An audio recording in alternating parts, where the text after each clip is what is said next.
4 bits है जो उसमें हम इजाफा करते हैं, वो इनफैक्ट क्या करते हैं, हम कहते हैं कि हम इसको शिफ्ट करके लोअर 4 बिट्स को 0 बना देते हैं। तो टोटल कितना बन गया, 20 बिट का बेस एड्रेस बन गया।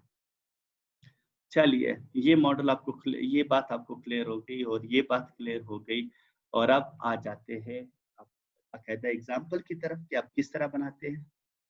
आपको अभी पता है कि जो नेक्स्ट इंस्ट्रक्शन का एड्रेस वो बनाने में मदद करता है, वो कौन मदद करता है, वो इंस्ट्रक्शन पॉइंटर। लेकिन एक इंस्ट्रक्शन पॉइंटर बजाते खुद पूरा एड्रेस खुद नहीं बना सकता, वो कोड सेगमेंट के रजिस्टर के अंदर ऐड हो जाता है, तब जाकर क्या बन जाता है, तब जाकर फिजिकल एड्रेस बन जाता है।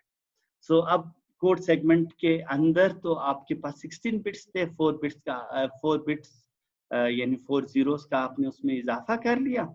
और फिर उसके अंदर जब आप ऑफसेट एड्रेस जो कि इंस्ट्रक्शन पॉइंटर में पड़ा हुआ है, जो जब इन दोनों को ऐड करते हो तो 20 बिट का आपका एड्रेस बन जाता है और उसको हम क्या कहते हैं, उसको हम फिजिकल एड्रेस कहते हैं।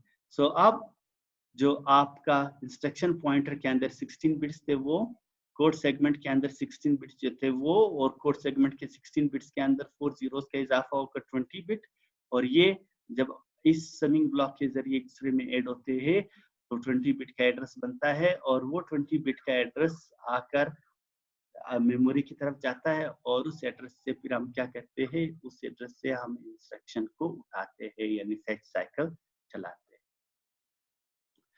थोड़ा सा और एलिब्रेट कर लूँ इसको, बाकायदा न्यूमेरिकल के शेप में मैं ले जाता हूँ। वैल्यूज जो हम दे देते हैं, सपोज कर लेते हैं कि कोड सेगमेंट रजिस्टर के अंदर जो इस वक्त पड़ा हुआ है A000।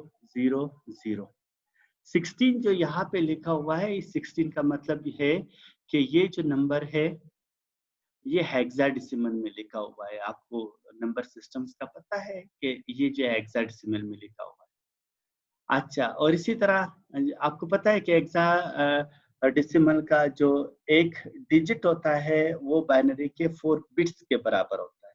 यानी अगर एक 0 यहाँ पे लिखा हुआ है, वो इनफैक्ट बाइनरी में क्या है, वो 4 जीरोस है। तो ये टोटल कितना है, ये 16 बिट यहाँ बन जाता है। तो ये कोड सेगमेंट के कंटेंट है, ये इंस्ट्रक्शन पॉइंटर के कंटेंट्स है जो दिखाया हुआ है हेक्साडेसिमल में। अब फिजिकल एड्रेस बनाने के लिए मैंने बताया कि जो बेस सेगमेंट रजिस्टर होता है, जो बेस एड्रेस होता है, उसमें जो है 4 जीरोस का इजाफा होता है। 4 जीरो तो बाइनरी के जीरोस है, हेक्साडेसिमल में कितने जीरो का इजाफा होगा, 1 जीरो का इजाफा होगा। तो यहाँ पे 3 जीरो आपको नजर आ रहा है, तो यहाँ पर क्या हो जाते हैं, जब आप एडिशन करने लगो तो यहाँ पे एक और जीरो का इजाफा करो। अगर आपने बाइनरी में लिखा हुआ है तो कितने जीरोस का इजाफा करोगे, तो फिर आप 4 जीरोस का इजाफा करो। तो ये आपका बेस एड्रेस है जो कि आपने उठाया कहाँ से, कोड सेगमेंट रजिस्टर से उठाया, और उसके अंदर जो है 4 जीरोस का यानी एक हेक्सा के डिजिट का इजाफा कर दिया। और उसके अंदर आप ऐड कर रहे हो किसको, इंस्ट्रक्शन पॉइंटर की वैल्यू को ऐड कर रहे हो। इंस्ट्रक्शन पॉइंटर की जो वैल्यू है वो एज इट इज इसमें ऐड कर लोगे तो आपका ये एड्रेस बन रहा है। और ये जो बन गया ये क्या है, ये आपका फिजिकल एड्रेस है। इसको अगर हम इंटरप्रेट करना चाहे तो वो जो है इस मैप के जरिए हम इंटरप्रेट कर सकते हैं कि आपका बेस एड्रेस क्या था और फिर आपने उसमें क्या ऐड कर दिया। फॉर एग्जाम्पल इस मॉडल के तहत अगर देख लो तो ये आपका कोड सेगमेंट है जो नजर आ रहा है, उसका बेस जो है वो इस पॉइंट पर है, या उसका बेस एड्रेस जो है वो ये है। और जो फिजिकल एड्रेस है वो फिजिकल एड्रेस इनफैक्ट इस पोजीशन का है। और यहाँ से लेकर यहाँ तक का जो डिस्टेंस है वो किस में से होता है, वो ऑफसेट एड्रेस कहलाता है। कितना, यहाँ से लेकर यहाँ तक जितना डिस्प्लेसमेंट का वैल्यू है वो किस में से होता है, वो इंस्ट्रक्शन पॉइंटर में से होता है और उसको हम कहते हैं ऑफसेट एड्रेस। सो अब वो ऑफसेट एड्रेस जब बेस एड्रेस में मिलेगा, ऐड हो जाएगा, तो उससे क्या बन जाएगा, उससे फिजिकल एड्रेस बन जाएगा। एक और एग्जांपल जो है मैं उठा लेता हूँ और उसको थोड़ा सा ज्यादा एलिब्रेट कर लेता हूँ और आपको एडिशन भी सिखाता हूँ कि एडिशन किस तरह करते हैं। फॉर एग्जाम्पल बेस एड्रेस आपको दिया गया, ये भी रिमेंबर कि इसमें 0 का इजाफा ऑलरेडी किया जा चुका है। या अगर आप ओरिजिनल ले लो तो ओरिजिनल ये है कि कोड सेगमेंट की जो इस वक्त वैल्यू है, कोड सेगमेंट रजिस्टर की वैल्यू जो है वो A034 है और इंस्ट्रक्शन पॉइंटर की वैल्यू 0FF2 है। तो अब जो कोड सेगमेंट रजिस्टर है उसके अंदर मैंने बताया था कि 4 बिट्स का इजाफा होगा, 4 जीरोस का इजाफा होगा, लेकिन हेक्सा में क्या होगा, 1 जीरो का इसमें इजाफा होगा।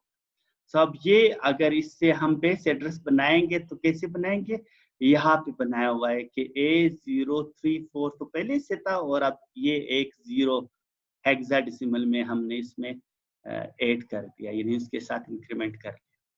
तो ये आपको जो है वो नजर आया बेस एड्रेस।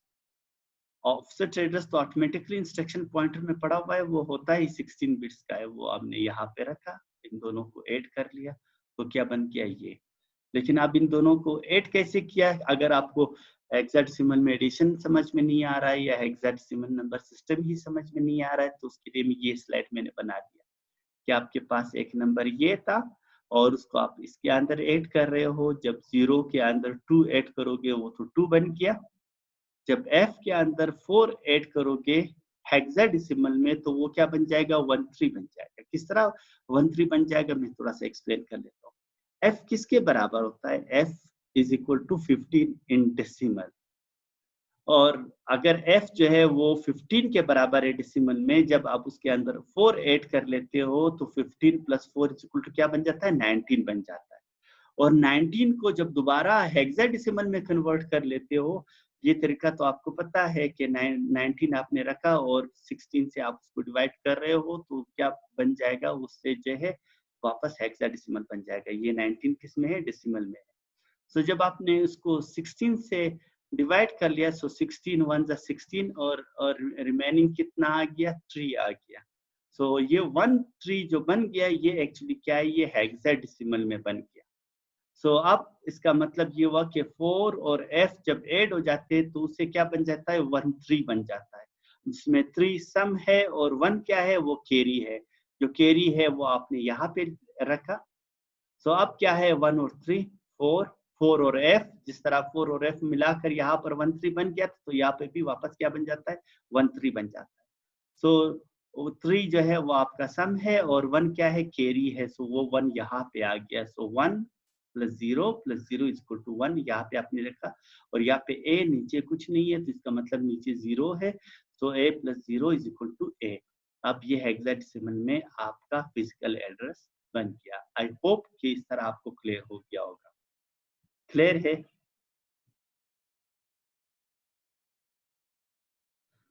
मेरी आवाज आ रही है आप लोगों को? जी सर, आ रही है। बस ठीक है, जो आवाज आ रही है। सो अब आपको मैंने समझाया कि किस तरह जो है आप फिजिकल एड्रेस बनाते हो with the help of code segment register और इंस्ट्रक्शन पॉइंटर। और वो फिजिकल एड्रेस एक्चुअली क्या करता है, अगर कोड सेगमेंट का फिजिकल एड्रेस है तो इट मींस वो इंस्ट्रक्शन को फेच करने के लिए यूज होगा। सर अब बेस अगर एड्रेस में आपने 0 ऐड किया, लेकिन ऑफसेट एड्रेस में 0 क्यों नहीं ऐड किया सर? इसलिए मैं मॉडल के जरिए आपको समझा देता हूँ। वेरी गुड क्वेश्चन, मैं यहाँ पे समझा देता हूँ। पहले ज़बानी बता देता हूँ, फिर मॉडल के जरिए समझा देता हूँ।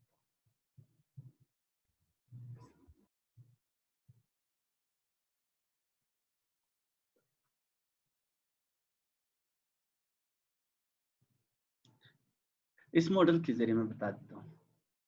यहाँ से लेकर यहाँ तक जो मेमोरी का साइज है वो कितना है, वो 1 मेगाबाइट है ना।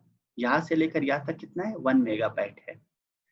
जो 1 मेगाबाइट को एड्रेस करने के लिए आपको क्या करना होता है, 2 power 20 is equal to 1 megabyte बन जाता है। ये बात क्लियर है ना आपको? आप मुझे रिप्लाई करते जाए, मुझे क्या पता आपको क्लियर है या नहीं। ये बात क्लियर है या नहीं? 2 पावर 20 क्या बन जाता है, 1 मेगा बन जाता है। 1 बाइट, यस सर। ठीक है ना। अच्छा 2 पावर 16 क्या बन जाता है, वो 64 किलो बाइट बन जाता है। बाइट को तो छोड़ दे, 64 किलो लोकेशन से बन जाते हैं। ये बात क्लियर है? यस सर, यस ठीक सर। है। तो अब सेगमेंट का साइज कितना है, पर 60 है सर। सेगमेंट का साइज जो है 64 किलो बाइट का है, ठीक है ना? ये बात क्लियर है? Yes sir. ऑफसेट आपको डिस्प्लेसमेंट वैल्यू बताता है, यानी बेस से लेकर सेगमेंट के अंदर किसी भी लोकेशन का एड्रेस बताता है। बेस से ऊपर कितना जाना है आपने, तो ऊपर बेस से लेकर सेगमेंट के टॉप तक तो टोटल लोकेशंस कितने हैं? 64 किलो लोकेशंस है। तो 64 किलो लोकेशंस आप 16 बिट की मदद से एड्रेस कर सकते हो, तो आपको 16 बिट से आगे की जाने की जरूरत ही नहीं है। अभी बात क्लियर हो गई या नहीं? Yes sir.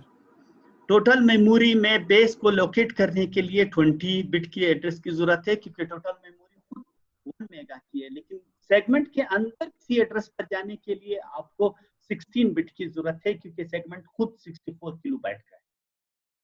So I hope कि ये बात क्लियर होगी। अब आ जाते हैं एग्जीक्यूशन यूनिट की तरफ। एग्जीक्यूशन यूनिट के अंदर ऑलरेडी मैंने बता दिया कि जो पहला रजिस्टर है वो एक्यूमुलेटर कहलाता है, दूसरा बेस इंडेक्स कहलाता है, तीसरा काउंट रजिस्टर कहलाता है, और चौथा जो है वो डेटा रजिस्टर कहलाता है। इसी तरह जो पॉइंटर और इंडेक्स रजिस्टर जो है वो स्टैक पॉइंटर है, बेस पॉइंटर है, डेस्टिनेशन इंडेक्स है और सोर्स इंडेक्स है। और ये क्या है? ये रजिस्टर्स जो कहलाते हैं वो जनरल पर्पस रजिस्टर्स जो है वो कहलाते हैं, और ये अरिथमेटिक लॉजिक यूनिट के साथ जो है साथ साथ जो है वो काम कर रहे होते हैं। सो अब जो डिटेल में मैं इसका बहुत ज्यादा डिटेल में आप लोगों को ले चलूंगा। जब मैं प्रोग्रामिंग पढ़ाऊंगा तो आपको एक एक रजिस्टर का बहुत ज्यादा एप्लीकेशन जो है वो समझ में आ जाएगा। इतना इस वक्त मैं बता दूं कि जो स्टैक पॉइंटर है, बेस पॉइंटर है, और इसी तरह जो बेस इंडेक्स रजिस्टर है, ये 3 रजिस्टर जो है वो क्या करते हैं? वो आपके स्टैक सेगमेंट रजिस्टर के साथ मिलकर जो है आगे काम करते हैं। और इसी तरह जो है सोर्स इंडेक्स और डेस्टिनेशन इंडेक्स जो है वो कुछ इस तरह के इंस्ट्रक्शन कि जिसमें हमने किसी एरे को उठाकर एक पॉइंट से दूसरे पॉइंट में ले जाना हो, तो उसके लिए जो सोर्स इंडेक्स और डेस्टिनेशन इंडेक्स रजिस्टर जो है वो यूज होते हैं। जब मैं आप लोगों को प्रोग्रामिंग पढ़ाऊंगा तो ये चीजें आपको ज्यादा क्लियर हो जाएगी। इस वक्त मैं आपको सिर्फ एक छोटा सा आइडिया दे दूं स्पेशल पर्पस मेमोरीज का। स्पेशल पर्पस मेमोरीज जो है वो 2 टाइप्स की होती है, एक को हम कहते हैं लीफो और एक को कहते हैं फीफो। फीफो का मतलब है फर्स्ट इन फर्स्ट आउट, और लीफो का मतलब है लास्ट इन फर्स्ट आउट। जो आप बैंक में बिल जमा करने के लिए जाते हो, जो कतार खड़ा होता है, वो इनफैक्ट क्या है? वो फर्स्ट इन फर्स्ट आउट है, यानी पहले आइए पहले पाइए। और लास्ट इन फर्स्ट आउट क्या होता है कि सबसे आखिर में आए और सबसे पहले आपने अपना काम किया, तो वो लास्ट इन फर्स्ट आउट है। जो स्टैक पॉइंटर होता है, जो जो यहाँ पर आप अगर मेमोरी के अंदर जो ये स्टैक सेगमेंट देख रहे हो, ये स्टैक सेगमेंट एक्चुअली फीफो के लीफो के तहत हम चला रहे होते हैं, यानी last in first out operation के तहत ये वाला सेगमेंट हम चला रहे होते हैं। और उसकी मदद फिर कौन करता है? उसकी मदद जो है उसका एड्रेस बनाने में और नेक्स्ट एड्रेस पर जाने में कौन मदद करते हैं? स्टैक पॉइंटर, बेस पॉइंटर और यहाँ पे बेस इंडेक्स रजिस्टर। ये तीनों मिलकर उसकी मदद करते हैं किस ऑपरेशन को